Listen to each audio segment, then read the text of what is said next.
अस्सलाम वालेकुम मेरे प्यारे दोस्तों, उम्मीद है कि आप सब खैर आफियत से होंगे। मैं ताहिर कुरैशी फ़ूड आज आप लोगों के लिए बहुत मज़ेदार रेसिपी लेकर आ गया हूँ।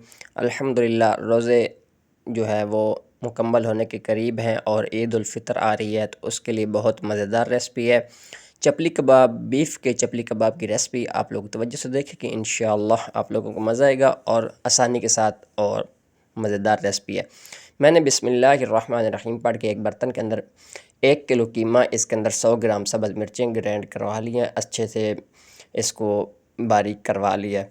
तो दोस्तों इसके अंदर मसाले ऐड कर लेते हैं। सबसे पहले कुटा हुआ सूखा धनिया जो है 1 टेबल स्पून भर कर डाल दिया है। आप लोगों से गुजारिश है कि वीडियो को मुकम्मल देखा करें, स्किप ना किया करें। बहुत आसानी के साथ आप लोगों तक ये मैं वीडियो पहुंचा रहा हूं। वीडियो बनानी बहुत मुश्किल होती है, लेकिन आप लोगों तक आसानी के साथ पहुंच जाती है अल्हम्दुलिल्लाह। तो इसके अंदर जनाब 1 टेबल स्पून नमक का मैंने ऐड कर दिया है। तो उसके बाद इसके अंदर पौना पौना टीस्पून जो है वो डालेंगे कुटी हुई और पीसी हुई रेड मिर्चें। बहुत ही मज़ेदार रेसिपी है। आप लोग जो है इसको ईद के ऊपर बनाएंगे तो इंशाअल्लाह मुझे भी दुआओं में याद रखिएगा। तो जो हज़रात घर में ईद करेंगे उनको तो बहुत बहुत मुबारक, जो परदेसी मेरे बहन भाई हैं उनको भी मेरी तरफ़ से एडवांस ईद मुबारक। इसके अंदर दोस्तों मैंने ज़ीरा पाउडर जो है वो डाल दिया है। तो उसके बाद इसके अंदर हाफ़ टी स्पून के करीब अजवाइन डाली है और थोड़ी सी काली मिर्चें ऐड करने के बाद इसके अंदर तकरीबन 300 ग्राम मैंने प्याज डाल दिया। अच्छे से निचोड़ कर पानी निकाल कर इसको आप लोगों ने शामिल करना है प्याज को। इसको दोस्तों मिक्स कर लेते हैं। मिक्स करने के बाद इसके अंदर जनाब डालेंगे, एक मेरे पास टमाटर था बड़े साइज़ का, इसको मैंने चॉपर के ऊपर अच्छे से चॉप कर लिया है। तो उसके बाद इसको भी डाल दिया है कीमे के अंदर। इसको मज़ीद जो है मिक्स करेंगे। उससे पहले कि इसके अंदर जनाब डाल देंगे 1 मुट्ठी भर कर गंदम का आटा।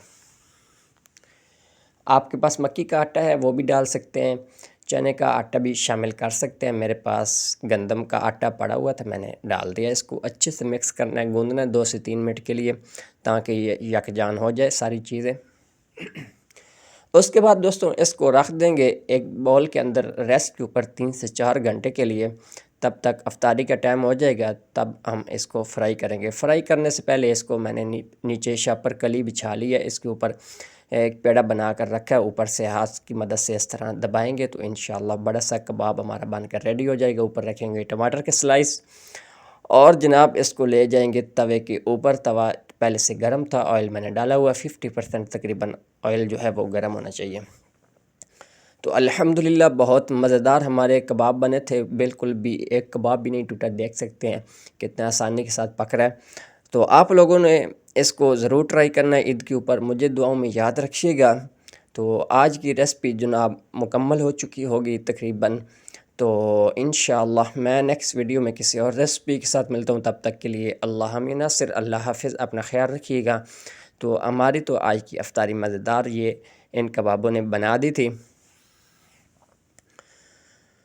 जनाब। इसको मैं डिश आउट कर लेता हूँ। डिश आउट करने के बाद फिर इसके साथ साथ मैंने रखे हुए थे आज पोटैटो ब्रेड, आलू की स्नैक, बहुत मज़े की बनती है। अगर आप लोगों को चाहिए तो मेरे चैनल के ऊपर से जाकर आप लोग देख सकते हैं। चिकन और आलू के समोसे भी बनाए थे, वो भी अगर आप लोगों को चाहिए तो इसकी रेसिपी भी मिल जाएगी। दूसरी तरफ मैंने मटन और पालक बनाया था, इसकी रेसिपी आप लोगों को नहीं मिलेगी। इंशाअल्लाह जल्द ये भी अपलोड कर दूँगा। तो इसी के साथ मुझे दोस्तों इजाज़त दीजिए। इंशाअल्लाह मैं नेक्स्ट वीडियो में किसी और रेसिपी के साथ मिलता हूँ। तब तक के लिए अल्लाह मिन नासिर, अल्लाह हाफ़िज़, अपना ख्याल रखिएगा।